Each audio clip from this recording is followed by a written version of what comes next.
যাই বলো, এতদিন পর আবার এই সংসারটা পরিপূর্ণ হয়ে উঠেছে। ঠিকই বলেছো। বৌমা, তোমার শরীর খারাপ নাকি? না না, তাহলে এরকম লাগছে কেন তোমার? না না, আমি ঠিক আছি।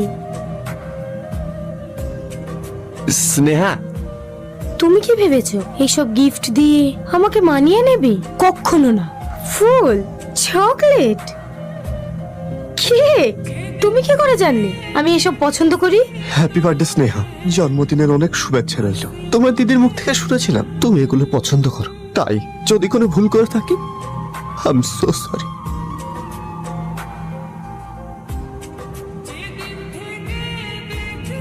তুই এতটা নিচে নেমে গিয়েছিস?